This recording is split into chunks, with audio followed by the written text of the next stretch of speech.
নমস্কার, সকলকে শুভেচ্ছা জানিয়ে আমরা শুরু করব আমাদের দূরদর্শন ত্রিপুরার আজকের অনুষ্ঠান। মেয়েরা কিংবা কন্যা সন্তান যারা রয়েছে তারা সংসার এবং পরিবার সব কিছুর জন্যই একটা বোঝা। এই ভাবনাটি কিন্তু আমাদের অনেকেরই মনে বহু বছর ধরে গেঁথেছিল। আজ এই সময় দাঁড়িয়ে আমরা হয়তো অনেকটা দূর এগিয়ে এসেছি, এই ভাবনা থেকে আমরা বেরিয়ে আসতে পেরেছি। কিন্তু তারপরেও আপনাদের কি কখনো মনে হয় না যে আজও কিন্তু আমরা একটা প্রশ্নবোধক চিহ্নের মুখোমুখি হয়ে আছি? আমরা এই ভাবনা থেকে হয়তো অনেকটাই বেরিয়ে এসেছি যে নারীরা পরিবার এবং সমাজের জন্য কখনোই বোঝা নয়, তারা সমাজের একটি শক্তি। তাদের মর্যাদা, তাদেরকে শ্রদ্ধা করা, তাদেরকে শিক্ষায় শিক্ষিত করা এবং নানা দিক থেকে মেয়েরা যতই এগিয়ে আসবে সমাজও কিন্তু ঠিক ততটাই উন্নতির শীর্ষ চূড়ায় পৌঁছতে পারবে। ঠিক ধরেছেন বন্ধুরা। আজকে আমাদের দূরদর্শন ত্রিপুরার যে বিষয়টি আমরা আপনাদের সামনে তুলে ধরবার প্রয়াস করব সেটি হচ্ছে জাতীয় বালিকা দিবস নিয়ে কিছু কথা। এই বিষয়টির প্রতি আমাদের যিনি আলোকপাত করবেন তিনি ইতিমধ্যে স্টুডিওতে সম্পৃক্ত রয়েছেন আমাদের সাথে এমবিপি কলেজের সোশিওলজি ডিপার্টমেন্টের associate professor doctor Surajit Sengupta. Sir নমস্কার, আবারও আপনাকে পেয়েছি আমাদের মধ্যে। আবারও আজকে শুনবো এই গুরুত্বপূর্ণ বিষয় নিয়ে অনেক তথ্য, অনেক কিছু আপনাদের সাথে। আসলে আপনাকে যখনই পাই তখনই মনে হয় অজানা অনেক কিছু আপনার কাছ থেকে আজকে সংগ্রহ করে নিয়ে যাব। প্রথমত নমস্কার আপনাকেও। আর আমারও খুব ভালো লাগছে, আজ অনেকটা দিন পরে এসেছি। আর আজকে যে টপিক নিয়ে আমরা কথা বলবো, ইটস ভেরি ইম্পর্ট্যান্ট টপিক। প্রথমে যে প্রশ্নটি নিয়ে যাব যে এই যে জাতীয় বালিকা দিবস কিংবা আমরা বলতে পারি যে জাতীয় শিশু কন্যা দিবস, এই বিষয়গুলো নিয়ে আমরা যখনই আলোচনা করি তখনই মনে হয় যে এর নেপথ্যের কারণটা কি, এর উদ্দেশ্য কি, তাৎপর্য কি, কিংবা কেন আমরা এই দিবসটি এখনো এই সময় এসে দাঁড়িয়ে পালন করব, কি বলবেন? খুবই গুরুত্বপূর্ণ প্রশ্ন দিয়ে আপনি শুরু করলেন। তো আমাকে এখানে এটা বলতে হয়, দেখুন, ন্যাশনাল গার্ল চাইল্ড ডে সেটা শুরু হয় 2008 থেকে এবং প্রতি বছর 2008 থেকে 24শে জানুয়ারি আমাদের ভারতবর্ষে আমরা রাষ্ট্রীয় বালিকা দিবস উদযাপন করি, পালন করি, ন্যাশনাল গার্ল চাইল্ড ডে। না, তার পেছনে যেটা অবজেক্টিভ, অনেক অবজেক্টিভ রয়েছে, কিন্তু মূলত যদি বলতে হয় তাহলে আমি এখানে এটা বলবো যে two raise awareness about the girls right and to promote gender equality and to address the challenges যেগুলো মেয়েরা ফেস করে ইন্ডিয়াতে, যেমন female foeticide, child marriage, then in relation to education যেখানে ইমব্যালেন্স রয়েছে, হেলথ অ্যান্ড নিউট্রিশন। অবশ্যই এই দিনটা ধার্য করা হয়েছে from the ministry of women and child development, government of ইন্ডিয়ার থেকে। কেন? To create an awareness, societal awareness. দেখুন, আপনি আপনার ইন্ট্রোডাকশনে বললেন যে কি পরিস্থিতি আছে এখন বর্তমান সমাজে মেয়েরা, কিন্তু এখানে এই যে সচেতনতা, অ্যাওয়ারনেস, অ্যাওয়ারনেসটা খুবই দরকার টু ক্রিয়েট। সব থেকে প্রথম যেটা হয়েছে জেন্ডার ইকুয়ালিটি। কেন কি আমাদের সমাজ পুরুষতান্ত্রিক সমাজ, কিন্তু পুরুষতান্ত্রিক সমাজে আজকে অবশ্য আমরা অনেকটা এগিয়ে এসেছি, কিন্তু তারপরে আমরা এর থেকে বেরোতে পারিনি। কোথাও না কোথাও কিছু না কিছু জায়গায় কিন্তু আমরা এখনো পিছিয়ে আছি। একদম এই বিষয়ে গুরুত্ব দিয়ে যে একটা মাস অ্যাওয়ারনেস, একটা জানান দেওয়া যে 24শে জানুয়ারি we will celebrate national girl child day. কিন্তু এখানে একটা কথা বলতে হয়, দেখুন, যখন আমরা বলছি ন্যাশনাল গার্ল চাইল্ড ডে, আমরা কিন্তু ন্যাশনাল বয় চাইল্ড ডে বলছি না। না। না, কেন বলছি না? বিকজ এখানটায় এই বিষয়টা আসছে না। প্রয়োজনীয়তাই আমরা না, অনুভব করি কিন্তু না। যেমন আমাদের স্লোগান রয়েছে সেভ দ্য গার্ল চাইল্ড, কিন্তু আমরা কিন্তু বলি না save the boy child, right? Why? Because এখানটার মধ্যে কিন্তু আমাদেরকে অনেক কিছু বুঝে নিতে হচ্ছে, রাইট? এই বিষয়গুলো নিয়েই এই যে 24শে জানুয়ারি প্রতি বছর কিছু থিম নিয়ে, কিছু কনসেপ্ট নিয়ে এই দিনটা উদযাপন হয় আমাদের ভারতবর্ষে। নুক অ্যান্ড কর্নার প্রত্যেকটা জায়গায়, এডুকেশনাল ইনস্টিটিউট বলুন, আপনার গ্রাম স্তরে বলুন, পঞ্চায়েতে বলুন, town cities, non government organisation, সেই যে একটা লোকের মধ্যে, সোসাইটির মধ্যে একটা সেই ভাবটা নিয়ে আসার জন্য এই দিনটা কিন্তু খুবই মানে এক কথা গুরুত্বপূর্ণ। অ্যাওয়ারনেস, আরো একদমই অনেক অনেক awareness। বেশি করে সচেতন করে তোলা। একদমই একদমই। সেই কিন্তু- আমরা, হ্যাঁ বলুন। দেখুন, সচেতন করে তোলা, এখানে একটা বিষয় বলতে হয় যখন আমরা মেয়েদের কথা বলি, because girls are the blessings, কিন্তু এই বিষয়টা আজও কিন্তু অনেক লোক বুঝে উঠতে পারছে না। ওকে, দে আর দ্য ব্লেসিংস, রাইট? দেখুন, ইভেন যে আমাদের জেন্ডার স্টিরিওটাইপিং বিষয়গুলো আজও রয়ে গেছে। যতটাই আমরা শিক্ষিত হয়েছি না কেন, যতটাই আমরা আধুনিক হয়েছি না কেন, সেই বৈষম্য কিন্তু, রয়েই গেছে। হ্যাঁ, স্টিরিওটাইপিং বিষয়গুলো এখনো রয়ে গেছে। একটা সিম্পল উদাহরণ যদি আমি দিই, রাইট? এরকম অনেক উদাহরণ রয়েছে। ধরুন বাড়িতে কোনো অতিথি এলো, রাইট? তাহলে অতিথিকে যখন আমরা চাটা নিয়ে দেব, ট্রেটা কিন্তু সব সময় মেয়েটাই নিয়ে যাচ্ছে। ছেলেকে কিন্তু বলা হচ্ছে না যে যাও বাবা ট্রেটা নিয়ে চাটা দিয়ে এসো। কেন? রাইট? আমরা এদিকে বলছি ইকুয়ালিটি, বয়েজ অ্যান্ড গার্লস আর ইকুয়াল। তাহলে আমরা বাড়ির থেকেই তো আমার এই সমস্যাগুলো, স্টিরিওটাইপিং গুলো আজও রয়ে গেছে। এই কাজগুলো মেয়েদের কাজ, এই কাজগুলো ছেলেদের কাজ। মানে মেয়েরা শুরু থেকে এই যে শুরু ডিভাইড থেকেই, করে দেওয়া yeah, ব্যাপারটা। যেমন মেয়েরা জোরে কথা বলতে পারবে না, জোরে হাঁটতে পারবে জোরে না। হাঁটতে পারবে না, রাইট? তো তাদেরকে তো ফ্রিডম দেওয়া, একটি ছেলে একটি মেয়েদের হাতে ইকুয়ালিটি, রাইট? তাহলে আমরা যখন গার্লস রাইটস এর কথা বলছি, তাদের অধিকারের কথা বলছি, they have all the rights, right to equality, right to live, okay, right to raise in the safe environment, right to development, প্রত্যেকটা right to education, right to proper food, proper clothing, প্রত্যেকটা বিষয়ের rights রয়েছে। কিন্তু yes, কোথাও না কোথাও গিয়ে কিন্তু সেই জায়গাটার মধ্যে আজও গ্যাপ রয়ে গেছে। আপনি বলছিলেন একটা শব্দ যে বর্তমান সময়ে নারীর অবস্থান, Yeah. কথাটা কিন্তু অলরেডি আপনার কথায় চলে এসেছে এবং কিছু প্রসঙ্গ চলে এসেছে। আপনার কি মনে হয় একান্ত ব্যক্তিগতভাবে বর্তমানে এই যে কন্যাদের অবস্থানটা, সেটা কোন জায়গায় দাঁড়িয়ে আছে? না, বর্তমানের কথা জিজ্ঞেস করলে আমি বলবো এখন অনেকটা আমরা প্রোগ্রেসিভ ওয়েতে এগিয়ে কিন্তু আমরা এসেছি। এগিয়ে চলে এসেছি, কিন্তু একেবারেই মানে সেই জায়গা থেকে আমরা এখনো বেরোতে পারিনি। Right. কোনো একটা সময় ছিল, কোনো ডিকেডস ছিল যে অ্যাট দ্যাট টাইম ইট ওয়াজ মানে হিউজ প্রবলেম যে কন্যা সন্তানরা ফেস করতো আমাদের ইন্ডিয়াতে। তাহলে আজও অনেকটা তারা প্রোগ্রেস করেছে, অনেকটা চ্যালেঞ্জ তারা কাটিয়ে কিন্তু এগিয়ে আসছে, অনেকটা হার্ডেলস কিন্তু তারা কাটিয়ে এগিয়ে আসছে। সেটা আপনার ফ্যামিলি লেভেলেই হোক, সোসাইটি লেভেলেই হোক, কমিউনিটি লেভেলেই হোক, আপনার শিক্ষার ক্ষেত্রেই হোক, হেলথ অ্যাসপেক্টেই হোক, প্রত্যেকটা জায়গায়। তাহলে বর্তমান সমাজ, বর্তমান সময় দেখতে গেলে আমি বলবো যে ইয়েস, আজকের ভারতীয় নারীরা অনেকটা এগিয়ে এসছে, অনেক চ্যালেঞ্জ তারা ফেস করছে, আর প্রত্যেক জায়গায় কিন্তু আজকাল দেখা যাচ্ছে যে মেয়েরা কিন্তু দে আর ফ্লরিশিং। সে আপনি শিক্ষার ক্ষেত্রেই বলুন, এন্টারপ্রেনিয়রশিপের ক্ষেত্রেই বলুন, at any level, at rural বেল্টেই বলুন, ইয়েস।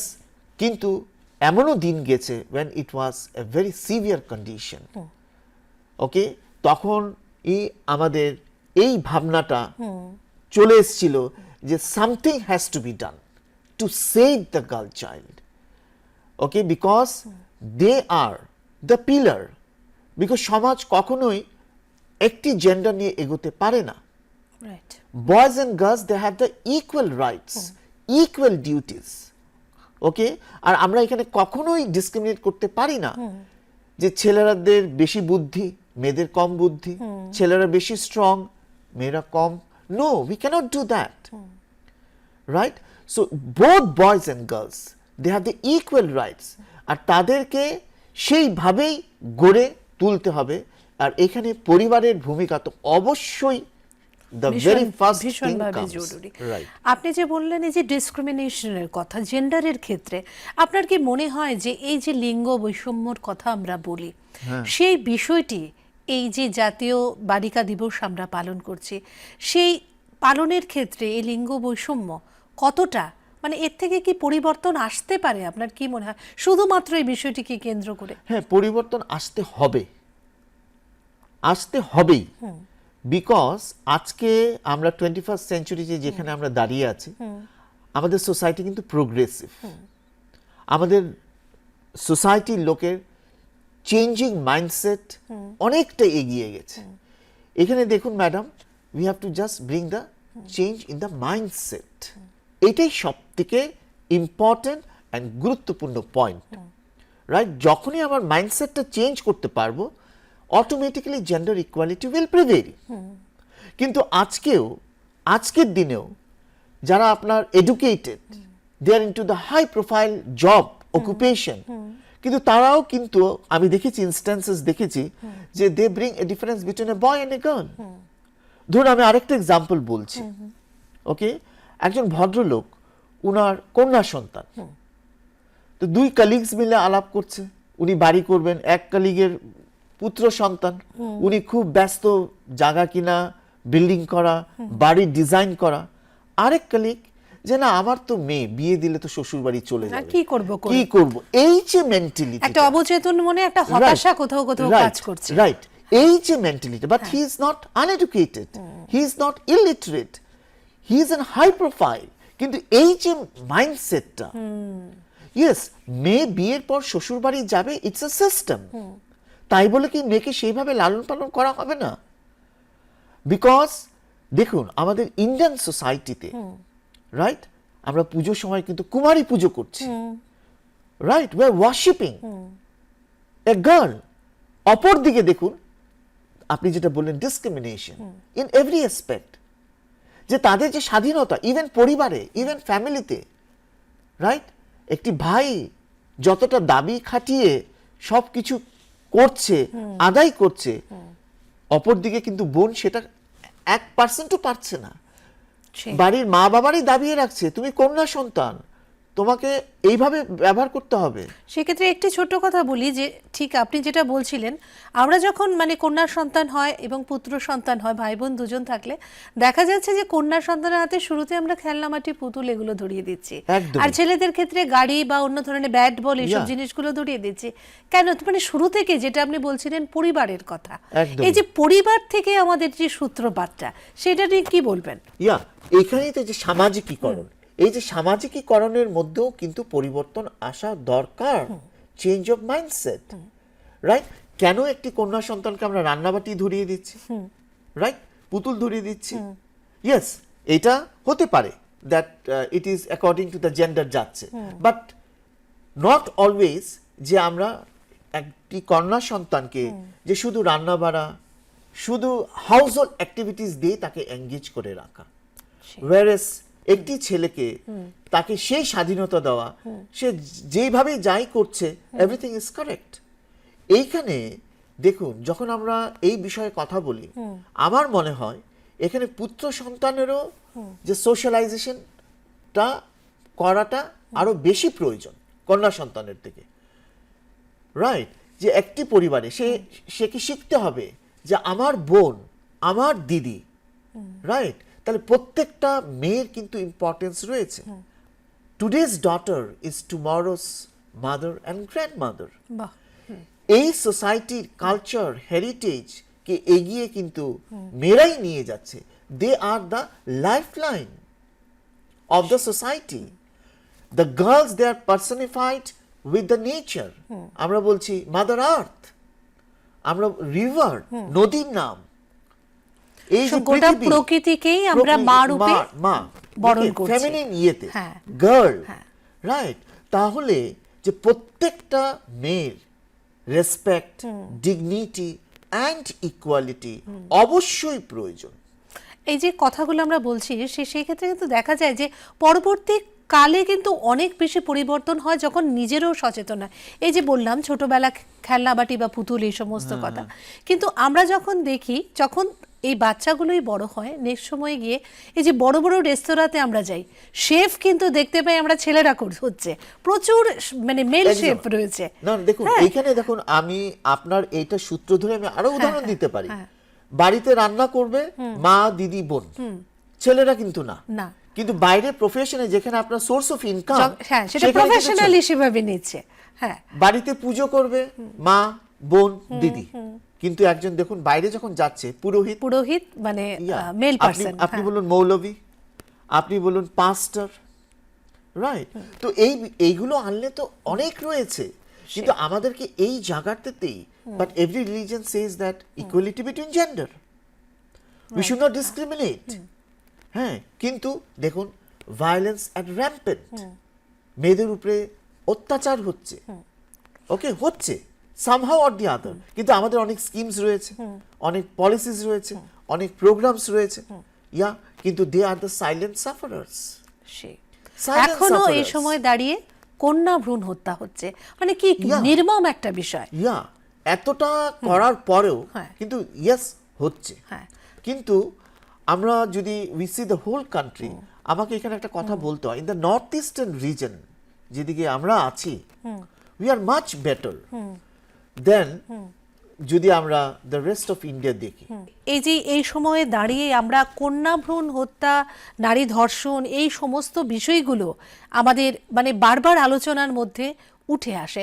আপনি বলছিলেন কিছু স্কিমের কথা, আমরা জানি যে আমাদের সরকারি স্তরে বিভিন্ন ধরনের স্কিম রয়েছে এই বালিকাদের, কন্যাদের, নারীদের নিয়ে, সেই স্কিমগুলো নিয়ে একটু যদি শুনি। হ্যাঁ, দেখুন স্কিম অনেক রয়েছে, because to promote the girl, সব থেকে প্রথম যদি স্কিম বলতে হয় তাহলে বেটি Bachao Beti Padhao, girl child education, Sukanya Samriddhi Yojana, okay, then scheme for adolescent girls, okay, then we have CBSE Udan scheme, CBSE single child girl child scheme, তারপরে আপনার এরকম বিভিন্ন স্কিম অনেক রয়েছে। ইভেন আমাদের স্টেট গভর্নমেন্ট, ত্রিপুরা স্টেট গভর্নমেন্টের অনেক স্কিম রয়েছে, যেমন আপনার মুখ্যমন্ত্রী কন্যা আত্মনির্ভর যোজনা, giving scooter to the meritorious girl, তারপরে আপনার মুখ্যমন্ত্রী বালিকা সমৃদ্ধি যোজনা, হ্যাঁ, যে মেয়েদের জন্য বন্ড রাখা, তারপরে দেখুন হায়ার এডুকেশনে the fees have been waived out for all the girls, যত জেনারেল ডিগ্রি কলেজ আছে ত্রিপুরাতে, রাইট? এরকম অনেক স্কিমস রয়েছে। তারপরে ধরুন আপনার incentives for one girl child, যাদের আছে তাদের জন্য অনেক স্কিমস রয়েছে। তারপরে ধরুন আপনার গার্ল চাইল্ড এডুকেশন বলে স্কিম রয়েছে, সেভ দ্য গার্ল চাইল্ড। না, এই স্কিমগুলো কেন? To give chance and opportunities, because the girls still they are regarded as vulnerable, right? আমরা যদি দেখি আমাদের সমাজ, when we see the rural belt, the urban belt, the metropolitan cities, তাদের যেটা সেফটি, তাদের যেটা সিকিউরিটি, এই বিষয়েও কিন্তু অনেক আইন পাস হয়েছে, অনেক লেজিসলেশনস এসছে, যেমন ওয়ান স্পট সেন্টার, হ্যাঁ, তারপরে ধরুন আপনার এই যে ডিফারেন্ট পোস্ট অফিসে, ডিফারেন্ট ব্যাংকে সেভিং স্কিমসগুলো ফর দ্য গার্ল, এখানে কিন্তু বিশেষ ইম্পর্টেন্স দেওয়া হয়েছে, রাইট? বিশেষ ইম্পর্টেন্স দেওয়া হয়েছে। তারপরে ধরুন প্রগতি যোজনা, প্রগতি যোজনা মানে টেকনিক্যাল ইনস্টিটিউটে মেয়েদের জন্য স্পেশাল স্কলারশিপ, ওকে, এটাও আপনার স্কিমস আছে। তারপর কস্তুরবা গান্ধী বালিকা বিদ্যালয়, ডিসঅ্যাডভান্টেজড মাইনরিটিস গার্লস যারা, তাদের জন্য এই স্কিমসটা রয়েছে। প্রত্যেক বছর কিছু না কিছু ভাবে কিন্তু সেই স্কিমসগুলো আসছে, কিন্তু কথা হলো যে এই স্কিমগুলো তো আছে, কিন্তু যারা এই স্কিমের মানে অ্যাপ্লিকেবল করার কথা তাদের কাছে স্কিমগুলো পৌঁছতে পারছে কিনা, এটাও একটা কথা। ধরুন একটা রুরাল বেল্টে, প্রত্যন্ত গ্রামে এই বিষয়গুলোর মধ্যে তাদের অবগত আছে কিনা। পঞ্চায়েত লেভেলে প্রতিনিয়ত এই যে এই গার্ল চাইল্ড এডুকেশন নিয়ে চর্চা করা, অ্যাওয়ারনেস ক্রিয়েট করা, রাইট। তারপরে প্রমোশন, যেমন একটা স্কিমস রয়েছে promotion of menstrual hygiene for the girls, which is also very important. এইরকম দেখুন কোনো সেক্টর কিন্তু বাকি নেই। আর আমাদের different ministries, ministry of education, ministry of family health and welfare, ministry of sports, okay, ministry of skill development, right, তারা কিন্তু প্রতিনিয়ত কাজ করে যাচ্ছে, স্কিমস আনছে for the promotion, for the betterment, for all the daughters of the nation. বাহ, খুব সুন্দর বলছিলেন। আমরা যখন মানে আলোচনায় ছিলাম না, বাইরে ছিলাম, তখন আপনি দুটো লাইন বলছিলেন আমাকে, মনে পড়ছে এই মুহূর্তে সেই লাইনটা। হ্যাঁ, আমিও মাটিরও, হ্যাঁ, তোমারই মাটিরও কন্যা জননী বসুন্ধরা, আমরা কথা বলছি তোমারই মাটিরও কন্যা জননী বসুন্ধরা। মানে মানে খুব সুন্দর লাইনটা আপনি মনে করিয়ে দিয়েছিলেন আমাকে। দেখুন যে কন্যা সন্তান, আজকেই বালিকা দিবস নিয়ে আলোচনায়, যে আমি তোমারও মাটিরও কন্যা জননী বসুন্ধরা। একদমই আমরা মাটিকেও মানে মা বললাম না, গোটা প্রকৃতিকে মা রূপে আমরা বরণ করছি, কিন্তু তারপরেও সেই মাই আজ ধর্ষিতা। একদমই, মানে ভাবতে কতটা খারাপ লাগে। আপনার কি কোথাও মনে হয় না স্যার যে এই যে নারীরা, কন্যা সন্তান যারা রয়েছে, ছোট থেকে বড় যখন হই আমরা, ধীরে ধীরে একটা জায়গায় এসে পৌঁছই, তখন সেই জায়গায় এসে আমাদের নিজেদেরও, মহিলাদেরও নিজেরাই নিজেদেরকে আরও বেশি করে সচেতন করতে হবে এবং নিজেদেরকে একটা সেই জায়গায় পৌঁছে নেওয়ার মতো দৃঢ় যে মানসিকতা, সেটা নিজেদের মধ্যেও গড়ে তোলবার প্রয়োজন। কিভাবে ব্যাখ্যা করবেন? একদমই, বিকজ এভরি ইন্ডিভিজুয়াল, প্রত্যেকটা মানুষের মধ্যে কিন্তু সেই বিষয়টা রয়েছে। কেননা দেখুন, মেয়েরাই কিন্তু মনে করি যে আমি তো মেয়ে, ওই বিষয়টাতে আমি হয়তো যেতে পারবো না, আমি মেয়ে, আমি একা বেরোতে পারবো না।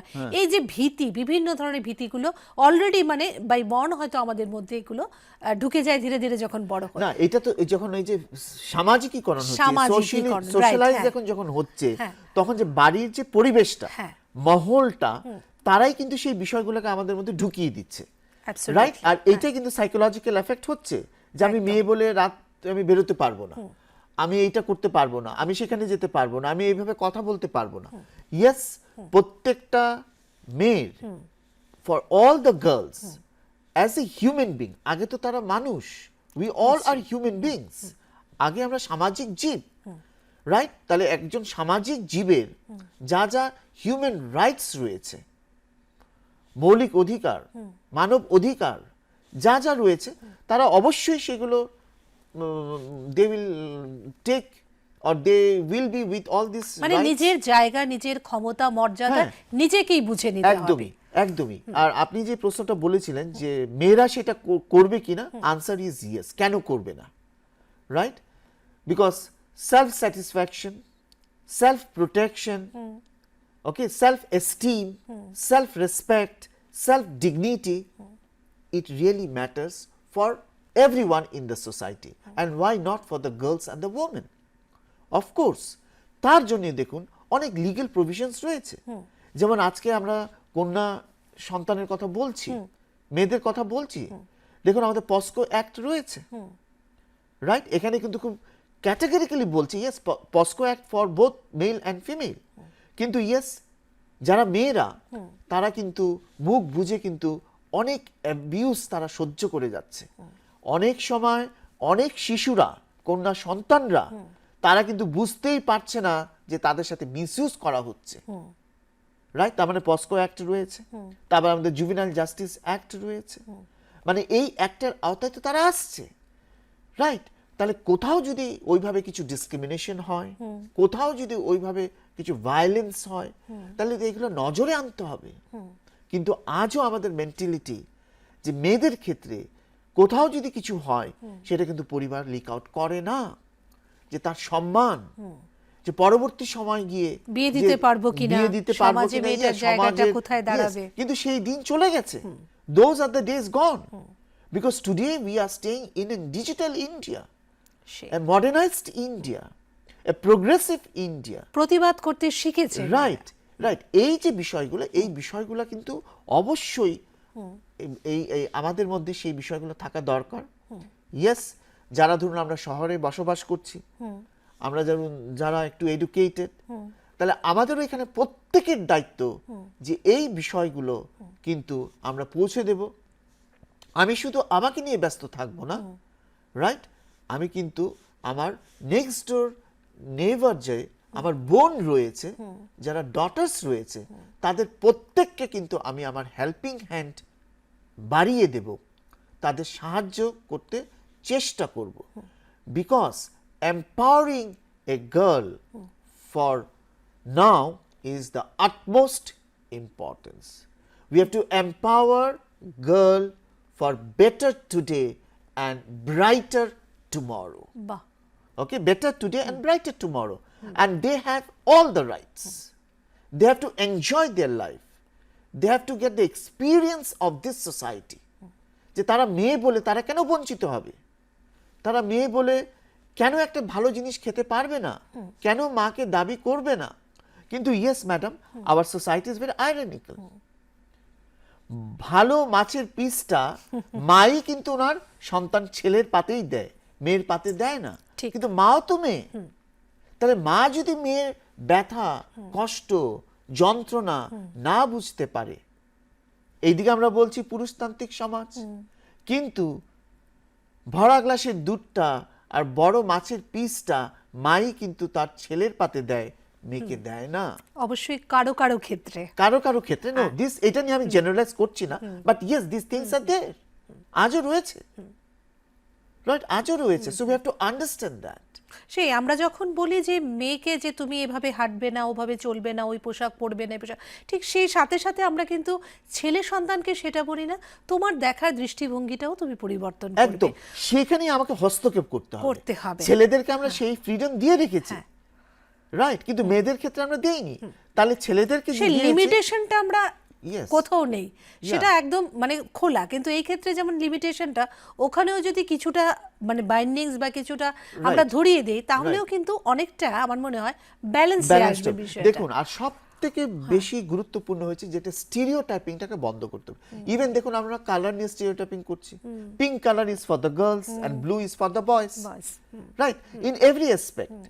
যেমন ম্যাডাম এখানে আমাকে বলতে আমি খুব ইচ্ছে করছে বলতে, হ্যাঁ, বলুন নিশ্চয়ই। দেখুন আমি কিন্তু ত্রিপুরার লোক নই, আমার চাকরির পারপাসে আমি এসেছিলাম, কিন্তু এখানে যখন আমি এসেছি প্রথম প্রথম অনেক ওয়ার্ডস আমি বুঝতে পারতাম না, যদিও আমি বাঙালি, because there is a different accent, different dialects. একটা হ্যাঁ, শব্দ আমি বলছিলেন আপনি শুনতাম, শিলংয়ে আপনার, ইয়া, তো একটা শব্দ আমি খুব অনেক দিন পরে বুঝতে পেরেছি, কেসকেসি। না, আমি প্রথমে বুঝতে পারতাম না, কিন্তু এইটাও দেখুন স্টিরিও টাইপিং। পরে আমি শুনলাম যে কেসকেসিরা মেয়েরা করে, মানে মহিলারা করে, পুরুষরা করে না। তার মানে এখানেও কিন্তু stereo typing. So in language, in words, প্রত্যেকটা বিষয়ে, তাহলে এই জায়গাটায় আমাদেরকে কিন্তু অবশ্যই দেখতে হবে যে we have to give due importance, যতটা মিনিমাম ইন টোটালি আমাদেরকে কিন্তু এই জায়গা থেকে বেরোতে হবে। আপনি আমাকে বলেছিলেন যে এটা কি সম্ভব কিনা একদম জেন্ডার ডিসক্রিমিনেশনকে মুছে দিতে। Yes, we have to wave it out. আরেকটু সময় লাগবে, বিকজ উই আর প্রোগ্রেসিং। আমাদের মাইন্ডসেট অলরেডি চেঞ্জ হচ্ছে, অনেকটা চেঞ্জ হয়ে গেছে, but it is still crawling. But today or tomorrow, yes, আমাদের এখানে দৃঢ় বিশ্বাস যে আমরা বিকশিত ভারত 2047 এর কথা বলছি, সেই ততক্ষণ যেতে যেতে অবভিয়াসলি আমরা সেই জায়গায় পৌঁছে যাব। লেট আস হোপ দ্যাট আমাদের এই বিষয়টা তো আমরা অনেকটা সাকসেস নিয়ে আসতে পারবো। একদম সবশেষে একটু ছোট্ট করে সমাজের জন্য কি বলবেন? আমাকে এটাই বলার, for all the girls, daughters and sisters of this Bharat মাতা, that you all are princes of our nation. So live a happy and joyful life. তোমাদের প্রত্যেকের মধ্যে সেই কোয়ালিটি, সেই কনফিডেন্স, সেই ট্যালেন্ট সব কিছু আছে, ভয়ের কিছু নেই। তোমরা as an Indian citizen you have all the rights to walk ahead. আর আমাদের সমাজকে সামনে এগিয়ে নিয়ে যাওয়ার জন্যে তোমাদেরও কিন্তু ইকুয়ালি ভূমিকা রয়েছে। তাহলে কখনোই মনে করবে না দ্যাট তোমরা পিছিয়ে আছো, তোমরা অনেকটা এগিয়ে গেছো, আরও এগিয়ে যাবে। অ্যান্ড অন দিস রাষ্ট্রীয় বালিকা দিবসে I extend my best wishes to all the girls, daughters and princes of our motherland, India. একজন মহিলা হিসেবে বায়োলজিক্যালি বলছি, নারী পুরুষের যে একটু ভিন্নতা রয়েছে, সেই ক্ষেত্রে একজন পুরুষও এত সুন্দর করে কথাগুলো বললেন। আমার তরফ থেকে অনেক অনেক ধন্যবাদ এবং কৃতজ্ঞতা আপনাকে। Thank you madam, thank you so much. আর আমিও দূরদর্শন ত্রিপুরাকে ধন্যবাদ জানাতে চাই যে আমাকে এই অনুষ্ঠানে আজ নিমন্ত্রণ করে আনার বিশেষ জন্য। করে এই ধরনের বিষয়টিকে ইয়েস, কেন্দ্র করে। আসল আমার সাবজেক্টটা হচ্ছে সোশিওলজি। তাহলে সোশ্যাল ইস্যুসগুলো আমিও এগুলো নিয়ে খুব চর্চা করি, আমারও খুব ভালো লাগে। And thank you so much for inviting me for such an important event today. অনেক ধন্যবাদ আপনাকে, এতক্ষণ Thank এত you, সুন্দর madam. সুন্দর কথা আমাদের বললেন। Thank you, thank you. আমাদের দর্শক বন্ধুরাও নিশ্চয়ই সমৃদ্ধ হচ্ছিলেন ওনার কথা শুনে। সমাজ এগোচ্ছে, এগিয়ে চলেছে, আরও অনেক দূর এগিয়ে যাবে। যে কথা বলছিলেন স্যার, যে বিকশিত ভারত আমাদের 2047 আস্তে আস্তে আমরা হয়তো যা যা আমাদের ডিসেফিসিয়েন্সিগুলো রয়েছে সেগুলোকে আমরা কাটিয়ে উঠতে ঠিক সেই জায়গায় পৌঁছে যেতে পারবো, সেটা আমাদের দৃঢ় বিশ্বাস। আজকের এই বিশেষ দিনে আমরা এই কথাই বলবো, আমরা আরও দৃঢ় হব, দৃঢ় সংকল্প থাকবে আমাদের। আমরা আমাদের শিক্ষা, জ্ঞান, মর্যাদা সমস্ত কিছুকে আরও অনেক দূর এগিয়ে নিয়ে যেতে পারবো। সেই কথাগুলো বলেই আজকের অনুষ্ঠান আমরা এখানেই শেষ করছি। সকলে অবশ্যই খুব ভালো থাকবেন এবং সুস্থ থাকবেন। নমস্কার। নমস্কার।